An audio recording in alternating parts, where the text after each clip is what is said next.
Every week, college football games hinge on a single word. Touchdown. Touchdown, Texas. Touchdown, Oklahoma.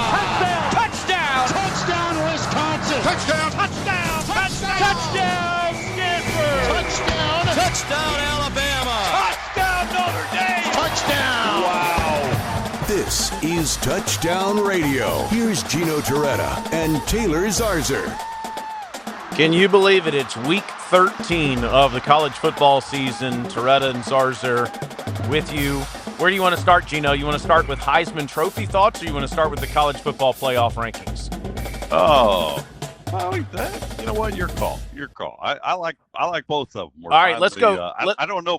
I would say this. I don't know if either one of them are any clearer for what's going to happen. I mean, my goodness, I can't remember being this uncertain as a voter in the more than decade that I've been part of it. You've been doing it for a long time, obviously winning the award and voting for it every year since. But we'll get to that coming up shortly. Let's go to the rankings. Ohio State's 1. Indiana is number 2. Texas A&M was down 27 points at halftime to the South Carolina Gamecocks, came back and won the game. Largest comeback in the Southeastern Conference in many years. Georgia is number 4. Beat the brakes off the Texas Longhorns, especially in the fourth quarter. They're the top one-loss team in the country. Texas Tech is 5. They're ahead of Ole Miss, who's number 6. All sorts of stories following Lane Kiffin around this week. We'll get to that coming up later on. But the Red Raiders are 5. Ole Miss is 6. Oregon is number 7. Interesting. They do have the Iowa win a couple weeks ago. This week they play USC. But do the Ducks really deserve to be ahead of the Oklahoma Sooners, who just beat the Alabama Crimson Tide in Tuscaloosa? Sooners are 8. Notre Dame is 9. Who is Notre Dame beaten? They're ahead of Alabama? Notre Dame's 9. Alabama's 10. BYU is down at number 11. Utah is number 12. Now, the top ACC team would be in right now, and the college football playoff projections has Miami in the playoffs. There's one problem. Miami has almost no path to get to the ACC championship game, but they do jump Vanderbilt in the rankings this week. Miami is number 13. Vanderbilt is down at number 14.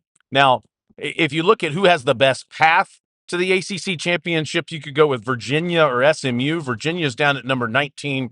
SMU is not in the rankings this week. And then the Tulane Green Wave, or as we like to say, Tulane. Well, don't forget about Georgia Tech, Virginia, then SMU. Yes, that's right. Georgia Tech, Virginia, and SMU, all three of those teams, just with one loss in the conference. Correct. Thank you. Georgia Tech's number 16 in the rankings. Virginia's 19. SMU's not in.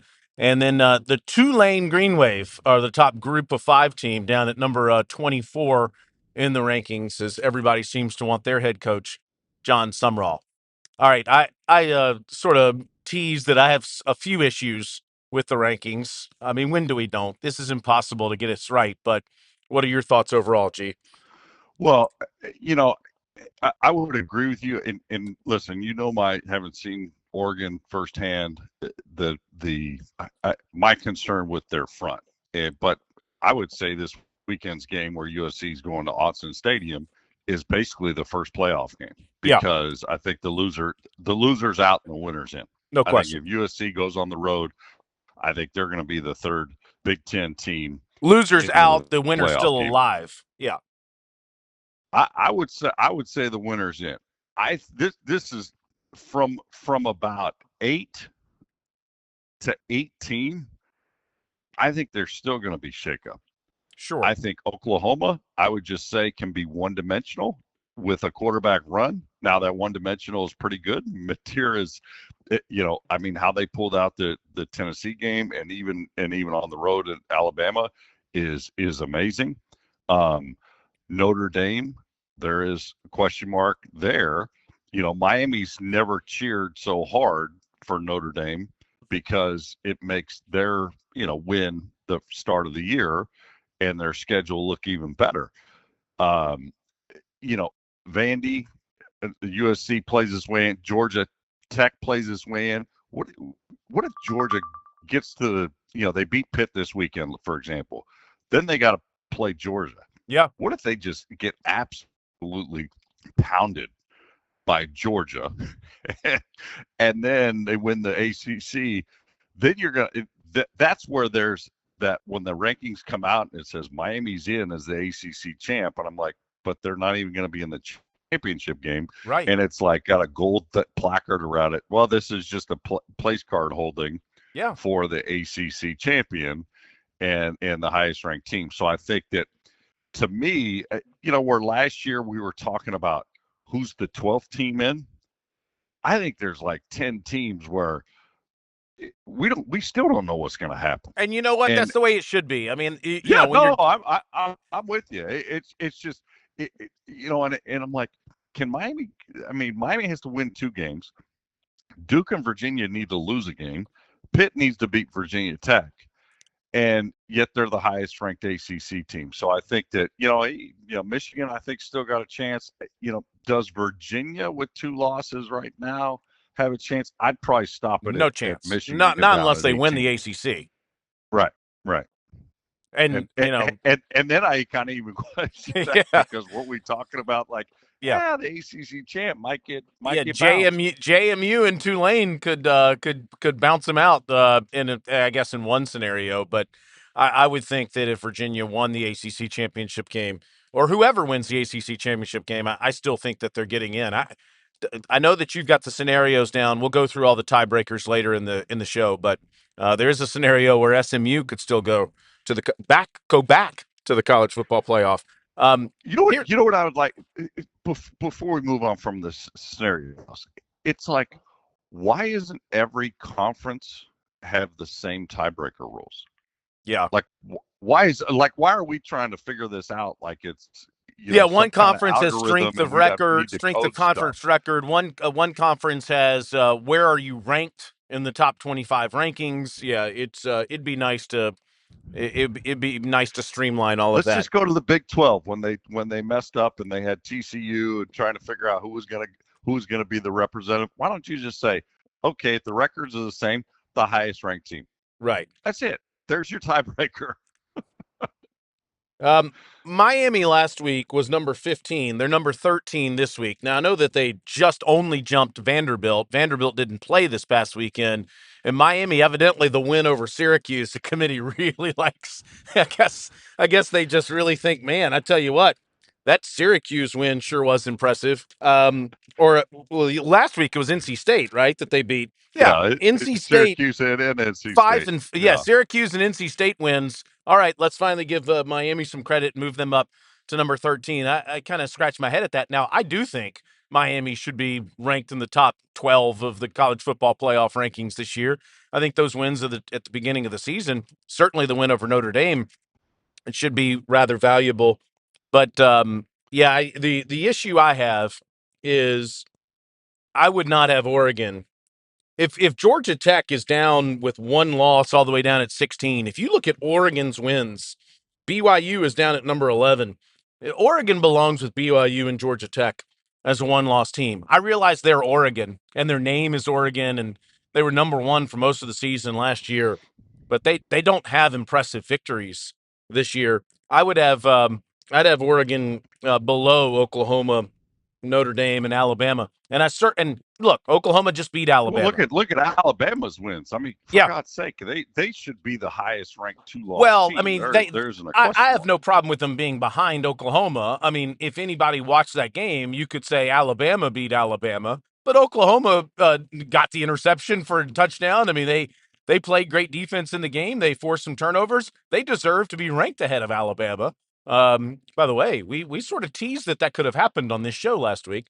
Oklahoma deserves to be, in my opinion, ahead of Alabama in the rankings, but Alabama absolutely deserves to be ahead of Notre Dame in the rankings.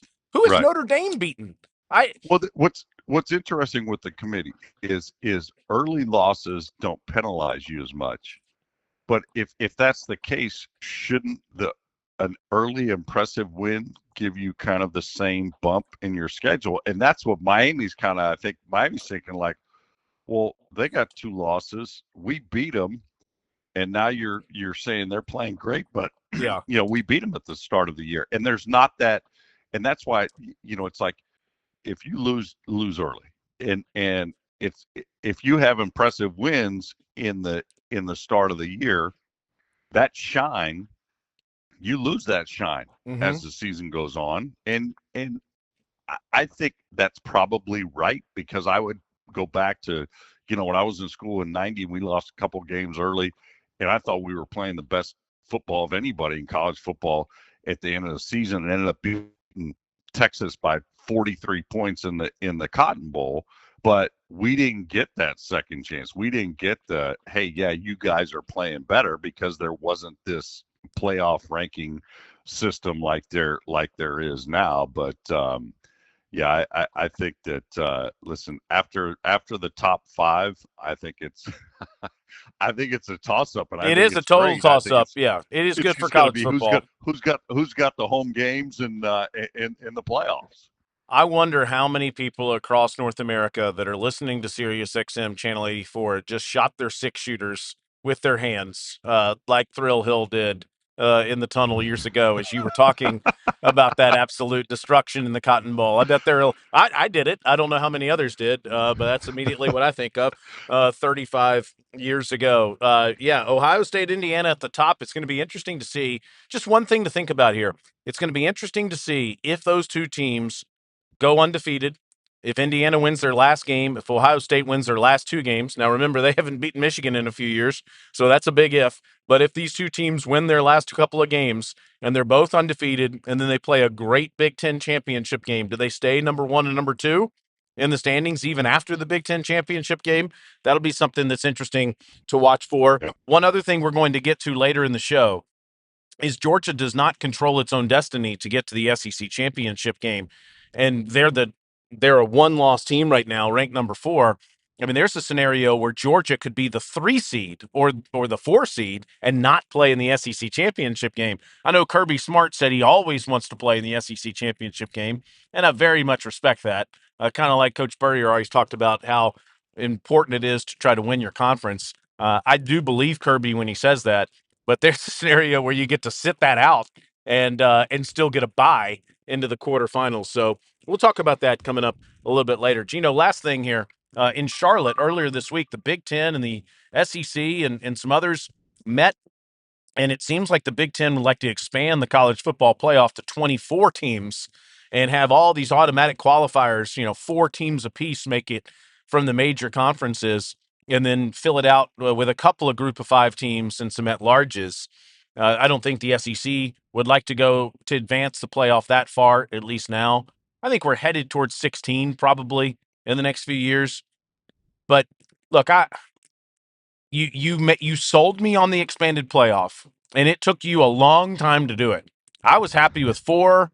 I kind of would have liked 8. I've settled in at 12. But I mean, we're talking about some ugly looking animals when we start trying to evaluate, the 23rd and 24th best team in college football. And if you think it's tough right now trying to fill out a 12-team playoff, I don't know, man. I get that college basketball has to have that tournament for interest. The regular season gets some interest, but the tournament is like the entire season. It's where everybody pays attention to college basketball. College football doesn't need that. People pay attention to the entire season. Look at the ratings this year. Do we really need a 24-team playoff? Come on, man. Well, I don't know if I want to expand to 24, but I would say this: if we are talking expansion, and listen, I just did the UCLA Ohio State game, and the entire broadcast we're talking about injury load, like it's an NBA game of how many plays they're going to play Jeremiah Smith, how many times they're going to play Sand. They held Tate out of the game. They held Donaldson out of the game because it's a 16 game season to win the championship. And when I played, it was like 12. And even then it was like, wow, can we put the kids through more games? And so if there is going to be that playoff, you have to go back to the 11-game regular season. You can't have these conference championship games. I'm sorry. And I know that the SEC and the Big Ten are never going to say, yeah, we're not going to have our conference championship game because of the financial windfall it gives. So I don't know if that's too many pieces of a puzzle to expand it to even more. If the conferences would be like, no, I'm there. Too many things got to change. To me, if you went to 24, I think if you went to 16, there's got to be some way incorporate the bowl games, reduce the regular season, because I mean, it is, you look at the NFL and if people don't follow, guys get dinged up all the time. You can go to the wire and you can sign a player, and that player might run down on kickoffs or be a special teams guy, but you can bring a body in that's healthy. And in college football, you can't do that. And I don't want it to become a battle of attrition or lack thereof. And that's kind of the team, maybe somebody that is great right now, and they get some key injuries, and they end up losing the national championship because the season's too long. But I do like 16. I think 16. I think that would, when they started this guaranteed 4 teams, I'm like, there's no way. Now at 16, I think the SEC should have 5 or maybe. Oh my more, God, they'd have half at the least conference this in year. it. But Yeah, I could settle for that too. And one of the reasons I could settle for that is because these 8 teams would all get a home game. And the fact that there are first round games at home, for the first round games, and then the quarterfinalists don't get to play in those games, I think is a little bit of a disadvantage. I mean, you're creating this incredible, environment in December for those first round games. And I'd like every team to experience that, not just the ones that have to play in the first round. So I could buy it. I wouldn't be surprised if they do that, and the system goes to an NFL model, like, hey, the wild card games worth $12,000, $10,000 a play. I mean, because you're going to have to do that, aren't you? It's no question. Like bowl games, yes, they already need to do that for bowl games. But yes, there's no question that then that gets everybody to buy in literally to the teams that they're playing for. That's another discussion. All right, let's get to the Heisman Trophy. I want to talk about that coming up. Gino, of course, won it in 1992. Who's going to win it in 2025? We'll talk about that when Touchdown Radio Tailgate continues. Who is going to win the Heisman Trophy in 2025? Your guess is as good as mine. And then, moreover, who's going to New York simply for the ceremony in 2025? Let's go through the Heisman odds right now. And I know that one guy you like is Haynes King. I see him number 6 on the Heisman board right now. Gunnar Stockton, of course, Haynes King, the quarterback at Georgia Tech. Gunnar Stockton, the quarterback at Georgia. Those two guys will square off next week.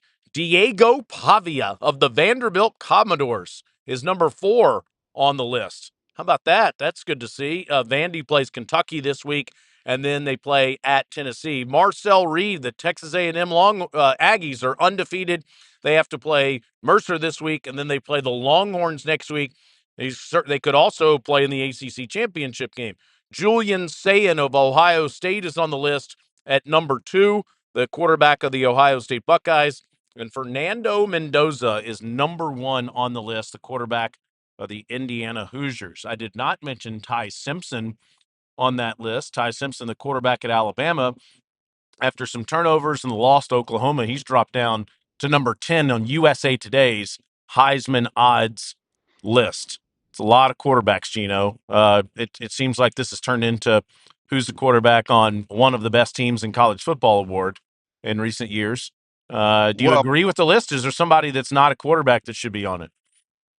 Well, I mean, obviously Jeremiah Smith, but I think wide receiver for Ohio State. Yeah. Right. Based on where the rankings are now, I think that it's going to come down to, and the ballots come out, I think on December 1st, but we don't have to vote until after the conference championship games.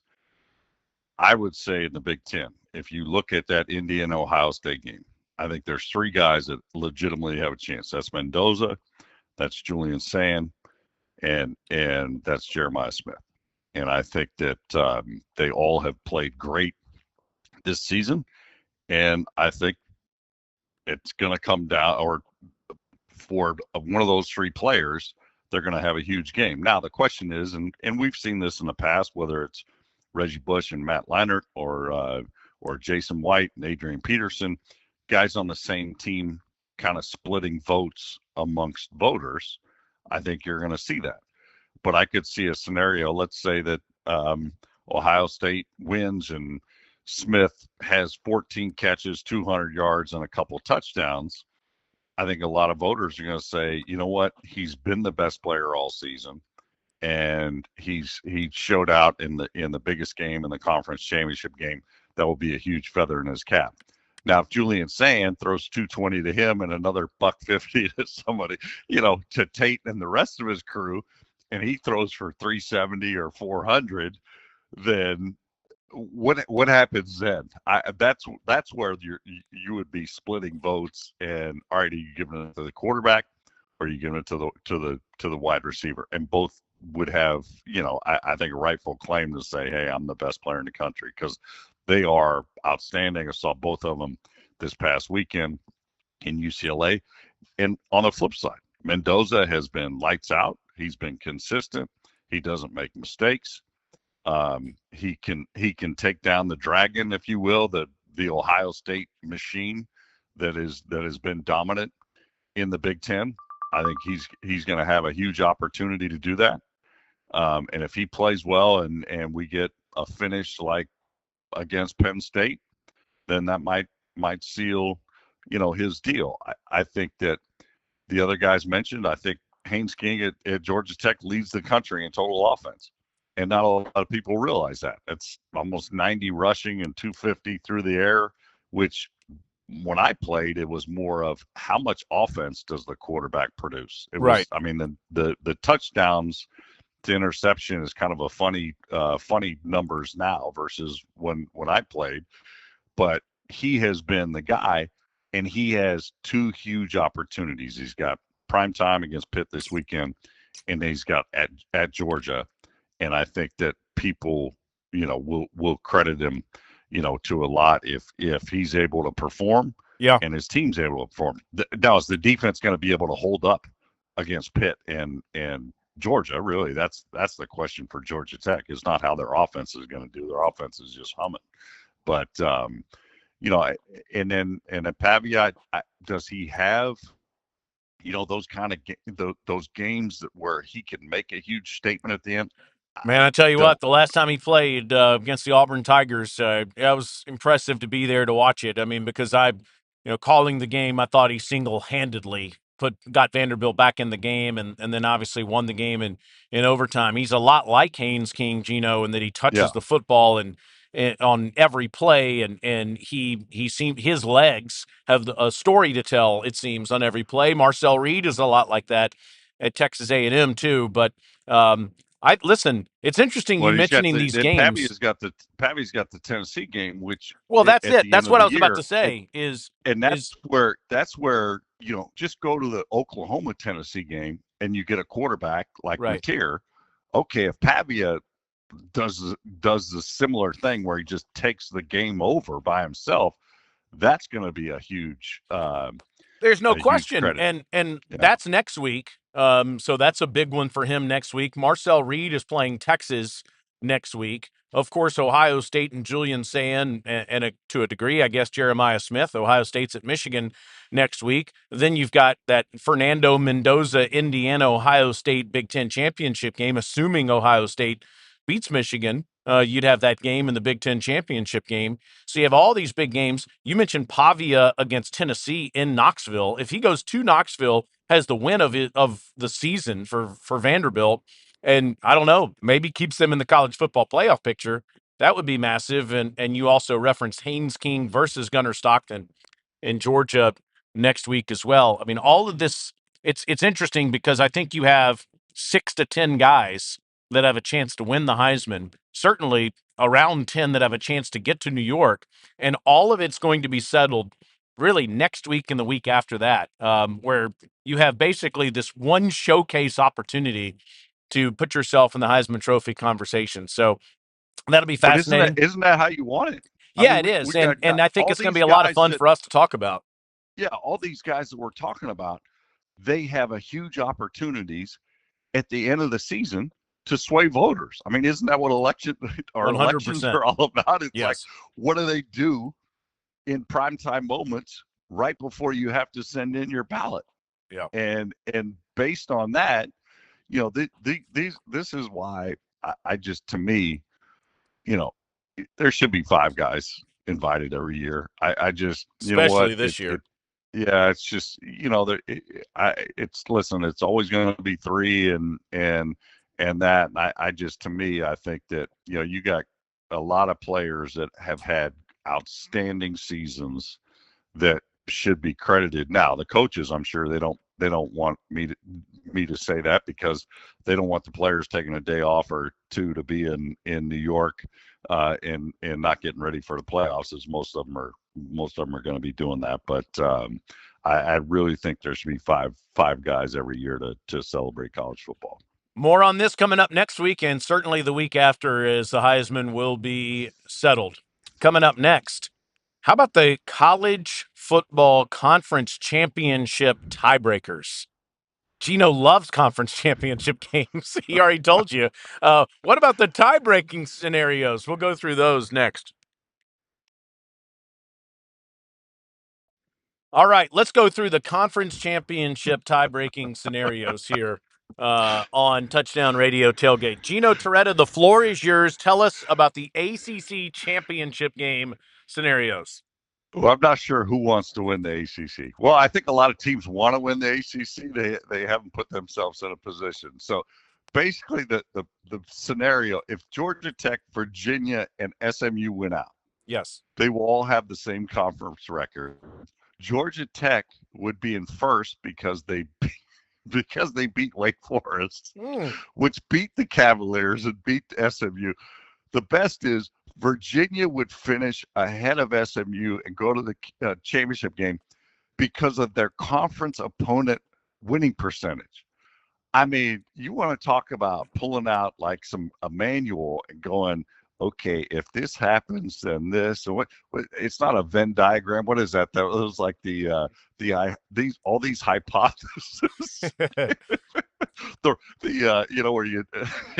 But anyway, essentially, Georgia Tech and Virginia are the only 2 teams that control their own destiny. got it. Miami's on the outside looking in. They need Duke and Virginia to lose a game. They need Pitt to beat Georgia Tech, and there's just I think there's too many outside things that need to happen besides Miami taking care of their own business and winning their last 2 games. Yeah, Miami certainly still has a chance as an at large. They need the Big 12 to blow up and only have one team in the playoff. Certainly need Oregon to lose to USC and then the committee to favor Miami over USC and in that scenario. But we'll see how that all shakes out in the ACC. Okay, let me ask you some questions here. Gino, who do you think is going to win? Well, first of all, do you see an upset this week in the SEC? Tennessee is playing Florida in the Swamp. Oklahoma plays Mizzou at home. Texas hosts Arkansas. Vanderbilt hosts Kentucky. Do you see an upset in the SEC this week? I would say of those games, the one I'd be most concerned about would be Arkansas, because I think their offense and Taylor Green could get hot. Okay. And I just, you know what I mean? They're one of those teams that it seems like every year they pull out a game or 2 where you're like, wow, they shouldn't have won that game, and they do. So Okay. if I would say Arkansas, Texas would be. But you're picking Texas. All right. Now, let me get to next week's rivalry games. Do you think Ole Miss will beat Mississippi State? We got to go quickly here. Do you think Ole Miss will win? Okay. You think Ole Miss, whoever their coach is and whatever the situation is, will win the Egg Bowl next Friday? Do you think Texas A&M will win at Texas? I do. Okay. I do.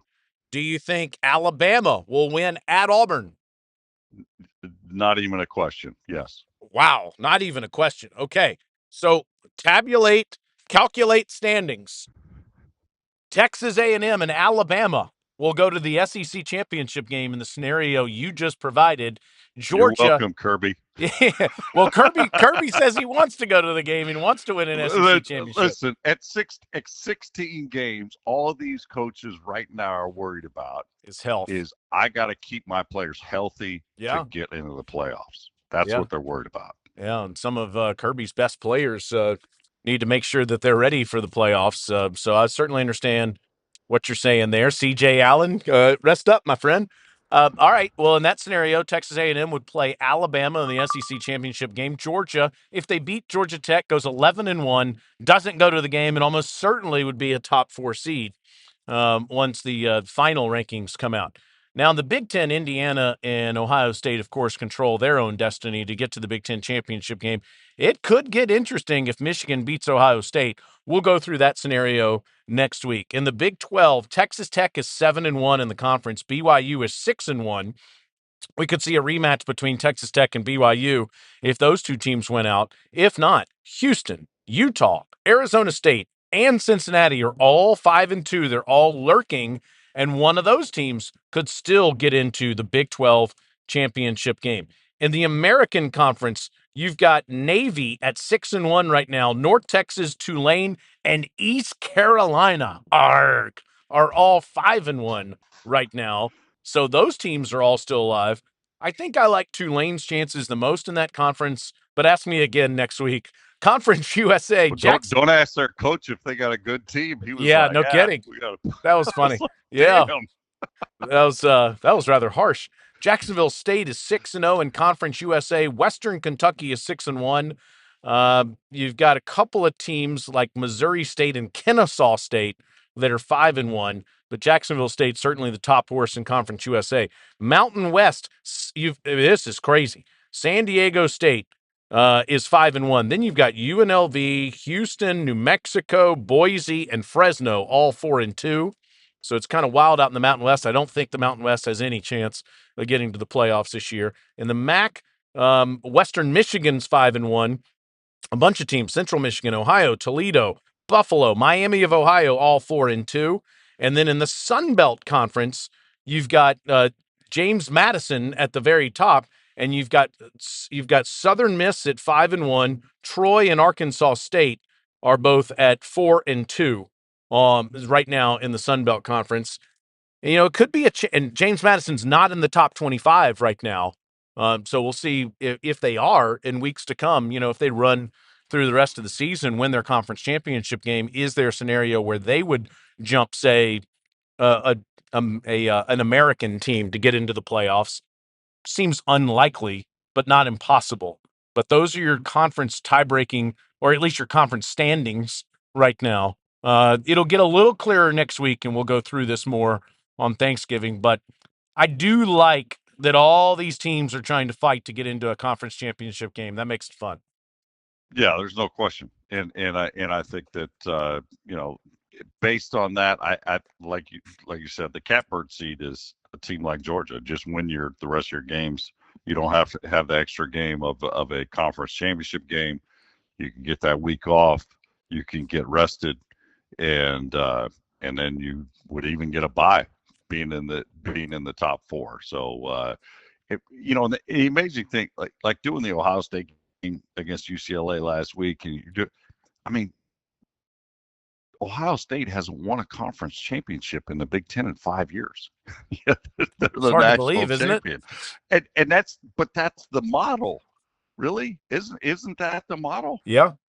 I mean, it's like, listen, I know the coaches are like, hey, yeah, you want to win the conference championship game, or you want to win the conference, but when you have 4 games after that, what does it mean? Yeah. If you listen, I don't disagree with you. I think long term, as we talk about these expanded playoffs and playing 15, 16 games, and if we're going to 16 teams making the playoffs, I don't disagree with you. I think there's some way that they're going to have to share the revenue that comes from those conference championship games, especially the SEC and the Big Ten championship game, and we're going to have to figure out something to do instead of that. But and I think that's why the Big Ten especially is fighting for these automatic qualifiers, is because then you can guarantee something that could replicate the Big Ten or the SEC championship Right. game on those weekends. But you're I right. vote for It's multiple games at the Rose Bowl. They're about to lose their tenant in UCLA, but we want to go back out there. Yes, they are. You know what? We do want to go back to the Rose Bowl, but I know you went out there this year. You and I went out there years ago. One year you sat out, and my man Petros Papadakis filled in for you, and we had a blast. But I don't know that UCLA needs to play their games in there anymore. Not the best of environments in that sacred building. I didn't say that. I'm just telling you, I want the environment to go back out there Yes, for a playoff 100%. game. Let's take a break, and we'll come back with the picks. We are tied for the season when it comes to Wow. the picks. We'll go through that coming up next on Touchdown Radio Tailgate. Gee, you beat me last week in the picks by 1, so we're both 78-42 on the season. How about that? Outstanding. Yep. Here we go with the picks for week number 13 of the season, and we're going to go through a bunch of different games here, and we're going to start actually with a game outside the top 25 because it still has some implications here. Now, SMU needs some help, but they still have a chance to get to the ACC championship game. Louisville is at SMU. It's a 12 o'clock Eastern kick on ESPN2. SMU, a 2.5-point favorite in the game. Who you got? I'm going to just go with the home team. I think Louisville, this is a season that could have been, and, obviously missing 3 field goals last week against Clemson was kind of just the heartbreaker. I will take the Mustangs as well. Next up, number 8 Oklahoma versus number 22 Missouri. It's a 12 o'clock kick on ABC. OU is a 7.5-point favorite in the game. The Missouri Tigers are going to stun the college football world and beat Oklahoma this weekend. Wow, that will clear up the playoff picture. I wanted to take Missouri, but I just not being full strength on offense. I'm still going to take Oklahoma. Mateer is doing whatever he can to put this team on his back. The number 21 in the Associated Press poll, the James Madison Dukes host Washington State at 1 o'clock on ESPN+. JMU is a 13.5-point favorite in the game. I want to pick Wazoo. I just picked my upset, though. I'm going to pick JMU. I'm with you there, but which is just how far the Pac-12 has fallen. Yeah, the Pac-2. All right, next we go to number 7 Oregon against number 15 USC. The Ducks are 9.5-point favorites at 3:30 on CBS. Who you got? I've picked them all year. I'm taking USC. I just the size, the strength and skill, and I think they go on the road. They shock Oregon and play their way into the playoff. Well, I mean, from a talent standpoint, it wouldn't surprise me at all. But the next time Lincoln Riley wins a big game will be the first time. And I don't mean to throw shots here, but come on, man. Go prove it. I've got to see it to believe it. I'm taking the Ducks. All right, let's go next to number 14 Vanderbilt against Kentucky. This is a 3:30 start on ESPN. The Commodores are 9.5-point favorites at home. I think this game will go down to the wire like just about every Vanderbilt game does, and I'll take Diego Pavia for the win. Kentucky covers, but Vandy wins. I'm going to take Mark Stoops. I'm Wow, going to say he your saves boy. his job. Your boy. I mean, my goodness. Let's go Youngstown. You married Cardinal into Mooney. a Youngstown family. Unbelievable. Okay. All right. Next up, we go to the Michigan-Maryland game. Michigan is number 18 in the country. They're at Maryland. Michigan's a 13.5-point favorite. It's a 4 o'clock kick on Big Ten Network. Wolverines win this one. Yeah, I think they win. I do not think they cover, though. On the road, I just think teams have struggled on the road all year across every conference. The Ramblin' Wreck of Georgia Tech are a 2.5-point favorite at home against the Pitt Panthers. Saturday night, 7 o'clock on ESPN, and right here on Touchdown Radio. Give me Haynes King and the Jackets. I'm with you there. I think obviously Georgia Tech saw what Notre Dame did to Pitt last week, and I'm sure they're just going to follow that game plan. Number 20, Tennessee is at Florida. 7:30 kick on ABC. Vols are only 4.5-point favorites. Gators left it all out there against the Dogs and against the Rebels. They sort of took the week off against the Cats 2 weeks ago. I would expect that the Vols get the Gators' best punch, but I'm going to take UT in the swamp where they almost never win. I'm a little shocked with that line, and it makes me want to take Florida, but I'll take Tennessee on the road. All right, next up, we go outside the top 25, at least in the committee's rankings. North Texas is ranked 22nd in the AP poll. They're at Rice. They're a 17.5-point favorite at 7:30 on ESPNU. Give me the Mean Green. They could get to the playoffs, Gino. Heck yeah, they're rolling. Their offense is one of the best in the country, and they're doing whatever they can to have that outside chance. It gets really rowdy if Cincinnati beats BYU in Cincinnati late on Saturday night. The number 11th ranked BYU Cougars are 2.5-point favorites at the Bearcats, 8 o'clock on Fox. Give me UC. Really? You know what? I'll go BYU. I think they're going to go on the road. They'll play well against Cincinnati. I'm gonna pick them as the winner. Well, it gets very cloudy if Cincinnati wins the game because all those 2-loss teams in the Big 12 have a chance. Just last thing, we have 1 minute to go. I've got the Georgia-Charlotte game on Saturday on SEC Network at 12:45. And we have Alabama, Auburn, Texas A&M, LSU. A bunch of teams are playing non-conference games this week in the Southeastern Conference, and these games have been going on forever. Gino, I'd really like to see a rule put into place where you have to play these games by the end of September. I want only conference matchups this time of year. Well, I would agree with you there, but I think that also goes if we're going to expand the playoffs, you just take the money that is made that these smaller schools need to support their programs. You give them the money, you reduce the season, you don't have these games.